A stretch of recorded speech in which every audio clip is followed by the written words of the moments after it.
नमस्कार, मैं हूं शिवेंद्र श्रीवास्तव और आप देख रहे हैं श्रेष्ठ उत्तराखंड। बीती 24 तारीख को उत्तराखंड के देहरादून में एक ऐसा वाकया हुआ जिसने सबको हैरान कर दिया। दरअसल बीती 24 तारीख को एक बिल्डर सत्येंद्र साहनी ने खुदकुशी कर ली। हालांकि खुदकुशी के मामले तो बहुत सारे आते रहते हैं और उनको जांच के बाद ठंडे बस्ते में डाल दिया जाता है, लेकिन ये मामला तमाम दूसरे मामलों से अलग था। वजह यह थी कि सत्येंद्र साहनी इलाके के रसूख वाले बिल्डर थे और सालों साल से इस कारोबार में थे।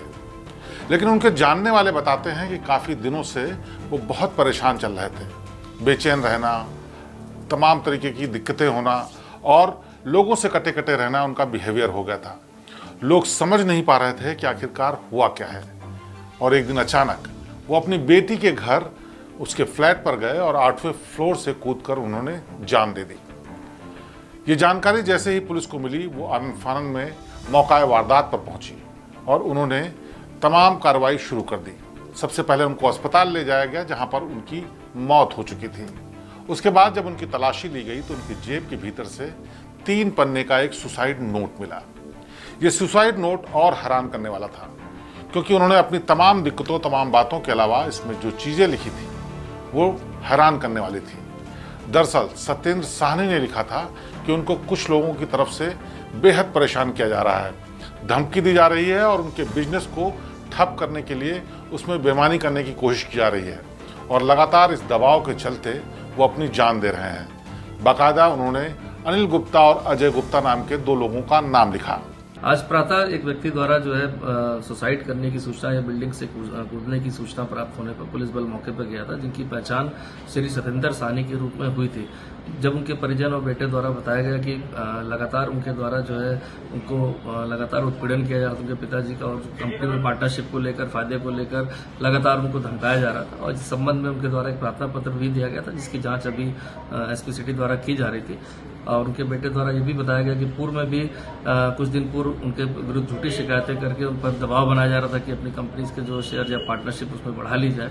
तो कहीं ना कहीं जो अनावश्यक रूप से दबाव बनाकर और उनसे पार्टनरशिप में ज़्यादा प्रॉफिट लेने के लिए तरह तरह की जो उन पर दबाव बना जा रहा था, उसको लेकर उनके द्वारा आत्महत्या कर ली गई। इस बाबत एक प्रार्थना पत्र आज थाना राजपुर पर दिया गया, जिस पर एक मुकदमा दर्ज कर लिया गया था धारा 306 आईपीसी में। प्राथमिक रूप से साक्ष्यों के आधार पर जो उनके दोस्त मित्र हैं, परिवारजनों के बयान और जो सुसाइड नोट प्राप्त हुआ उसके अवलोकन और उसके आधार पर जो है प्राथमिक जो साक्ष्य है उस साक्ष्यों के आधार पर अजय गुप्ता और अनिल गुप्ता की गिरफ्तारी की गई है। शुरुआत में तो किसी ने समझा नहीं कि आखिरकार ये कौन लोग हैं, लेकिन जब जांच शुरू हुई तो पता चला कि ये लोग बेहद खतरनाक लोग हैं। अनिल गुप्ता और अजय गुप्ता यूं तो यूपी के सहारनपुर के रहने वाले हैं, लेकिन उत्तराखंड में उनका अच्छा खासा दबदबा था। दबदबा इतना ज़्यादा कि सरकार ने 2018 तक उनको Z+ सिक्योरिटी दे रखी थी। लेकिन आखिरकार अजय गुप्ता और अनिल गुप्ता थे कौन जिनको इतनी सिक्योरिटी और जिसके डर से एक बिल्डर ने अपनी जान दे दी? तो आइए पहले बताते हैं अनिल गुप्ता और अजय गुप्ता कौन थे। अनिल गुप्ता और अजय गुप्ता सहारनपुर के रहने वाले थे और छोटा मोटा बिजनेस करते थे, लेकिन धीरे धीरे उन्होंने अपने फ्रॉड का जाल ऐसा फैलाया कि न सिर्फ देहरादून में बल्कि उनके काम का नेटवर्क पहुंच गया साउथ अफ्रीका। साउथ अफ्रीका में यूं तो बहुत सारे बिजनेसमैन रहते हैं जो कि भारतीय हैं, लेकिन अनिल गुप्ता और अजय गुप्ता का नाम चर्चा में इसलिए आया क्योंकि उन्होंने सिर्फ लोगों को ही नहीं बल्कि पूरे सरकारी सिस्टम को वहां पर चूना लगा दिया। उन्होंने अपने रसूख का बल दिखा करके वहां पर साल दर साल अपना नेटवर्क बढ़ाया और उसके बाद वहां पर उन्होंने बेईमानी करनी शुरू कर दी। बेईमानी इस तरीके की कि वहाँ के जो सरकारी सिस्टम में अधिकारी थे, मंत्री थे, नेता थे, उनको तमाम स्कीम्स के जरिए बेवकूफ़ बनाते थे, सरकारी पैसों का इन्वेस्टमेंट कराते थे और उसके बाद उनको चूना लगाकर फरार हो जाते थे। लेकिन आप सोचेंगे कि आखिरकार साउथ अफ्रीका में वो किस तरह से इतना बेवकूफ़ बना पाए। दरअसल साउथ अफ्रीका में जाने से पहले उन्होंने यहाँ तमाम जो इंडिया में रहने वाले बड़े लोग थे उनके जरिए अपनी पैठ साउथ अफ्रीका में बनानी शुरू की। पैठ ऐसी बनी कि वहाँ के सरकारी तंत्र में उनका वर्चस्व हो गया, यहाँ तक कि उस वक्त के तत्कालीन राष्ट्रपति जैकब जुमा उनके दोस्त बन गए। और जब देश का राष्ट्रपति ही किसी का दोस्त हो जाए, किसी का संपर्क हो जाए, किसी के साथ हो जाए, तो फिर उसे लोगों को भरोसा दिलाना, फिर उस भरोसे के सहारे बेवकूफ़ बनाना बेहद आसान हो जाता है। अनिल गुप्ता और अजय गुप्ता ने यही शुरू किया। साउथ अफ्रीका में 2018 तक जैकब जुमा राष्ट्रपति थे और उस दौरान उन्होंने बेतहाशा अपने नेटवर्क के जरिए पैसे कमाए, सरकारी तंत्र को चूना लगाया और उसके बाद तमाम लोगों को बेवकूफ़ बनाने के बाद वो फरार हो गए। लेकिन जब इन सब चीज़ों की शिकायत साउथ अफ्रीका सरकार में हुई, जब पुलिस ने जांच शुरू की तो पता चला कि ये पूरा का पूरा तंत्री फ्रॉड था और उनकी तलाश शुरू हुई। एक तरफ पुलिस तलाश कर रही थी, दूसरी तरफ जैकब जुमा का सहारा लेकर के अनिल गुप्ता और अजय गुप्ता दोनों के दोनों फरार हो गए देश छोड़कर। साउथ अफ्रीका से छोड़ करके देश जब वो भागे तो दुबई में उन्होंने पनाह ली। लेकिन चूंकि मामला सियासी हो चुका था, राष्ट्रपति से जुड़ा हुआ मामला था, लिहाजा विपक्ष ने हमलावर होकर के इस जांच को तेज करने के आदेश दिए। इंटरपोल से संपर्क किया गया, पुलिस का तंत्र एक्टिव हुआ और उसके बाद दुबई सरकार से ये कोशिश हुई कि अनिल गुप्ता और अजय गुप्ता को उन्हें सौंपा जाए। लेकिन उनके बीच में कोई ट्रीटी नहीं थी, लिहाजा ये काम बहुत आसान नहीं था। इस बीच उन्होंने अपने पैर पसारने वापस शुरू कर दिए देश के भीतर, यानी भारत के भीतर। भारत में पहले से ही इन दोनों का फर्जीवाड़े का धंधा था और तमाम दूसरे बिजनेसेस भी थे। उसी में पैसा लगाकर उन्होंने अपने नेटवर्क को बढ़ाना शुरू कर दिया। इसी दौरान अजय गुप्ता और अनिल गुप्ता का संपर्क हुआ सत्येंद्र साहनी से। सत्येंद्र साहनी बिल्डर थे और छोटे मोटे प्रोजेक्ट्स चलाते थे। धीरे धीरे उनका भी बिजनेस बढ़ रहा था। उनके साथ इन्वेस्टमेंट का भरोसा दिला करके अजय गुप्ता और अनिल गुप्ता ने उनके साथ हाथ मिला लिया और धीरे धीरे 2018 के बाद आलम यह हो गया कि दोनों करीबी हो गए और एक दूसरे के बिजनेस में एक तरीके से अनकहे पार्टनर भी हो गए। और यहीं से शुरू हुआ अनिल गुप्ता और अजय गुप्ता का खेल। उन्होंने धीरे धीरे उसके बिजनेस को, यानी सत्येंद्र साहनी के बिजनेस को हथियाने की स्कीम शुरू कर दी और किसी को कानो कान खबर न हो इसलिए उन्होंने सरकारी तंत्र का सहारा देहरादून में भी लिया। साउथ अफ्रीका से कमाए हुए पैसे, नेटवर्क और अपने संबंधों और संपर्कों के सहारे उसने देहरादून यानी उत्तराखंड में ऐसा वर्चस्व बना लिया कि सरकार ने उसको Z+ सिक्योरिटी दे दी।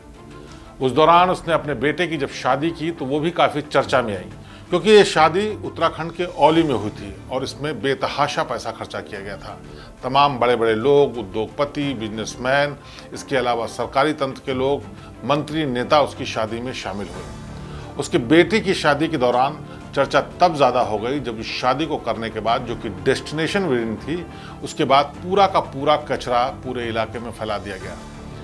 इसको लेकर के देहरादून सरकार ने उसके ऊपर फाइन भी लगाया, जांच भी बिठाई और कार्रवाई भी हुई, लेकिन ये सिर्फ चर्चा के लिए थी। इसके बाद अनिल गुप्ता और अजय गुप्ता का नाम और बड़ा हो गया, क्योंकि सिक्योरिटी मिली हुई थी, बेतहाशा पैसा था, सरकार का सपोर्ट था और साथ ही साथ अब वो मीडिया में भी चर्चा में आ चुका था। लिहाजा अजय गुप्ता और अनिल गुप्ता को पूरा का पूरा उत्तराखंड जानने लगा। इस जानकारी, इस चर्चा और इस विवाद का फायदा उसने इस तरह से उठाया कि तमाम जो वहाँ के बिजनेसमैन थे उनको चूना लगाने की नई नई स्कीम सोचने लगे। इसी बीच उन्होंने सत्येंद्र साहनी के ऊपर दबाव बनाना शुरू किया कि अपने बिजनेस में उनको हिस्सा दें और अगर ऐसा नहीं करते हैं तो किसी न किसी मामले में उनको फंसा दिया जाएगा।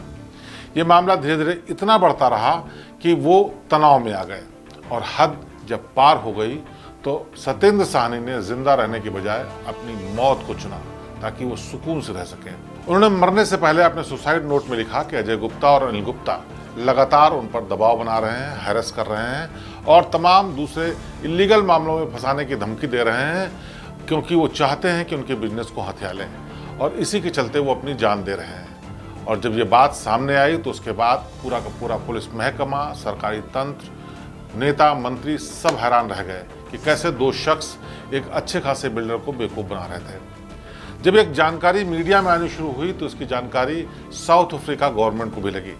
उन्होंने भी अपनी चिट्ठी लिखी भारत सरकार को कि ये शख्स शायद वही शख्स है जिन्होंने यहाँ हमारे देश में लोगों को बेवकूफ़ बनाया है और बड़ा फ्रॉड किया है। $1 बिलियन का जो फ्रॉड किया है उस मामले में इनकी तलाश हमें भी है, इनको सौंपा जाए। हालांकि उस पर अभी कार्रवाई होती उससे पहले ही उत्तराखंड सरकार ने अनिल गुप्ता और अजय गुप्ता को गिरफ्तार कर लिया।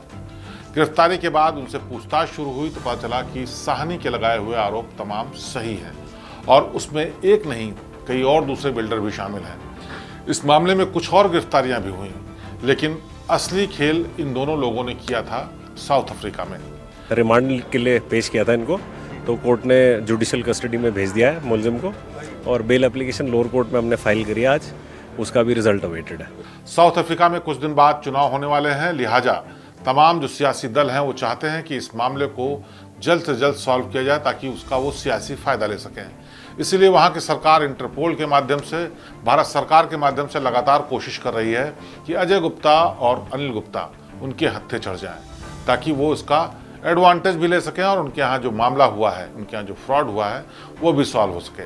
हालांकि वहाँ के मंत्री और वहाँ के नेता ये कह रहे हैं कि ये अभी हमें पुख्ता तौर पर नहीं पता है कि ये वही अनिल गुप्ता और अजय गुप्ता हैं या नहीं, लेकिन हम इसकी तस्दीक करने के लिए भारत सरकार से लगातार संपर्क में हैं और उसकी जांच कर रहे हैं। फिलहाल अभी ये दोनों के दोनों पुलिस की गिरफ्त में हैं, जेल में बंद हैं और इस मामले में एक और बिल्डर को भी देहरादून से गिरफ्तार किया गया है।